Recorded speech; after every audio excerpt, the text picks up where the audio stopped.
In this video, we're going to take a look at the 10 weirdest games you can play on modern platforms. These games were picked by a lifelong gamer with over 40 years of experience and 1,200 plus games under their belt. So without further ado, let's get started. Number 10, Graveyard Keeper. The first game we found, and the lowest on the weird list, is Graveyard Keeper. On the surface, it seems pretty straightforward. You harvest, craft, upgrade, fight, sell, repeat. Normal farm gameplay, a la Stardew Valley or Harvest Moon. That said, the normal elements slowly get dragged into the dirt by the dark undertones in what you're mainly doing during the game, cutting up bodies and selling their parts for money, or just burying them, your choice. Your character starts out as a down-on-his-luck retail worker, who apparently doesn't like to look around while walking across the parking lot. After your inevitable death at the bumper of a moving car, you're whisked away to a strange new land and take on the role of Gravekeeper.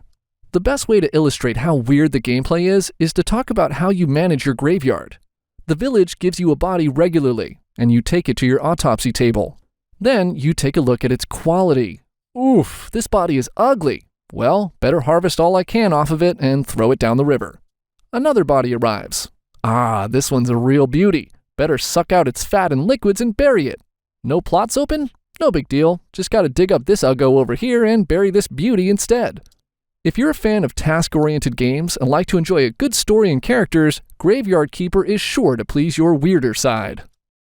Number 9, High on Life. High on Life is what you'd expect from a game made by Justin Roiland. It's unexpected, crude, violent, and thoroughly hilarious at times. From your named talking guns to what you're doing in each level, there aren't many games that intentionally dive into weirdness like this. Whether that's a positive or not depends on whether you enjoy this variety of humor. And it's not for everyone. As a quick illustration of what I mean, consider whether you'd laugh about carrying an oddly heavy tub of alien ejaculate. If you would, you'll love this game. If you find that too crude, or your kids are too young, look elsewhere. Still, weird is weird, and this game is weird. Not everyone will find High on Life their cup of tea, but it's worth looking into if you want another unusual game in your collection. Number 8, Cuphead. Cuphead is a game about shooting finger bullets at vegetables and forest creatures that sold their souls to the devil, so you and your brother can avoid being enslaved for your gambling debts. Not a normal story for sure. That said, the majority of the weirdness comes from the gameplay. Your characters dance and smile while dodging blasts from a Medusa, frogs, slot machines, and pretty much anything else you can think of. This popular indie game was well reviewed and popular with so many it even funded its own delightfully weird Netflix show. From its old-school animation style to the difficulty of its levels, it can keep you busy for a long time. Well, unless you give up in a rage, as that happens a lot as well. Number 7, Oddworld Soulstorm. All the Oddworld games have had a weird vibe, and the latest one is no different. The contrast between the evil corporation and the normal everyday aliens trying to get out alive is just as strong as in the previous games.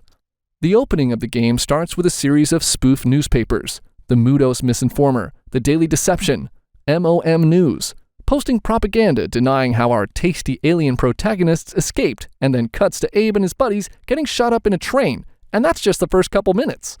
From there, the game takes the psychic powers of the original games and expands them with a mild crafting system, weapon use, and the puzzling levels people have come to expect from Oddworld. Most of the weirdness is found in the environment and story, so we won't spoil much of what happens in the game. The feeling of the game comes from just how hard you're willing to work to save your alien brothers, so Soulstorm is a game you should play, not watch. Number 6, Psychonauts and Psychonauts 2. Both games of the Psychonauts series share a place at number 6. The cartoonish imagery and the game's exaggerated violence highlight the weirdness of the characters and plots in a way that no other game has managed to imitate since. The first game kicks off with the player character Rasputin, running away from the circus to become a psychic spy, or psychonaut, and entering a camp filled with bizarre characters with equally bizarre abilities. Despite initially being a commercial failure, its weird appeal has since won it multiple awards and a cult following. Naturally, its cult following demanded a sequel, and they definitely weren't disappointed. In Psychonauts 2, Raz's powers are expanded, a new group of characters are introduced to complement the old ones, and the levels go even further than the first game. The game jumps right into the weirdness with psychic interrogations and an internal conflict within the Psychonaut organization itself, and doesn't slow down until the finale. Number 5. Slime Rancher. If you like farming games but feel a greater connection to an exercise ball than a cow, this game is for you. The goal of Slime Rancher is to raise and care for slime-based creatures. The game is self-guided and explorative, allowing the player to immerse themselves in the game at their own pace. You're helped by robotic companions, both of which sport kawaii designs. Of course, their cuteness is based on an alien concept of life on an equally alien planet, while enjoying an alien approach to commerce. In order to spice up the experience between harvesting new bucks and finding new slimes, the game has a small mystery to solve around the previous owner. Clues about what happened are found as you explore and upgrade your ranch, and the story isn't entirely what you would expect. That said, if you don't want to start at the beginning, Slime Rancher 2 is in early access. Number 4. Worms series. Worms have always been weird. From the first game to the last, watching earthworms use heavy military ordnance to knock each other off precarious perches has been a real blast. The quirky voices, a wide variety of unusual weapons, and the ability to put in your own custom content for specific Worms games over the years keep it a good laugh with friends. It doesn't have a plot. It doesn't have a real reason to fight. It's just entertaining and weird fun with friends. Number 3. Star Control 2, Ur-Quan Masters. Star Control 2 is old.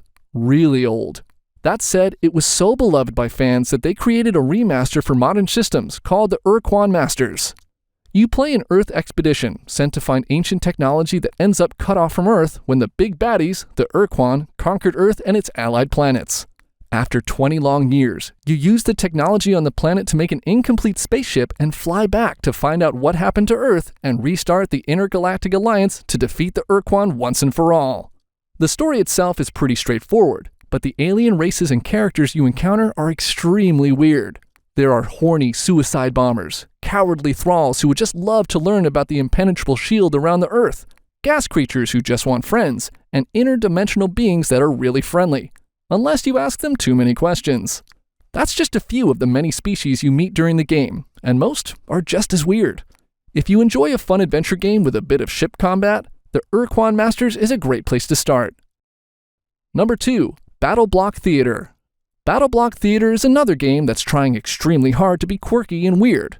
That said, the game definitely succeeds. Between its manic cutscenes, its intense levels, and its musical numbers, you'll be hard-pressed to find something weirder than this. The plot's carefully crafted to sound like it's being made up as you go along, which makes it both unpredictable and utterly insane. I don't want to give away too much, but suffice it to say you should play the game with friends and not be drinking any liquids when the cutscenes start. If you must, be sure to have a towel or two handy. Number 1. Disco Elysium. You're a world-beaten cop down on his luck. Your relationship with Lady Liquor is troubling and alluring at the same time, but it definitely isn't affecting the quality of your work. Your whiskey said so, and it also said it could be trusted. Will you listen to it, or has your necktie caught your attention? Both are valid ways to spend your time in Disco Elysium. This is one of the most insane adventure games you'll ever play. It doesn't follow adventure game conventions outside of the talk, grab, explore mechanics that are the genre's center. The characters you encounter are actually pretty normal, but your main character most definitely is not. You're a recovering, or indulging, alcoholic. You're an amateur philosopher, and you're sure you're a crack marksman. Or you may be totally deluded and die due to a mental breakdown. Depends a lot on what you roll and what you set during your character design at the start. I could tell more, but this is a game you should experience for yourself. The main thing I can promise is that the game will be weird, and it's the best kind of weird. There you have it, our selections for top 10 weirdest video games. What do you think? Is there a weirder game we missed? What's the weirdest game you played? Let us know in the comment section below. And as always, like, subscribe, and see you in the next video.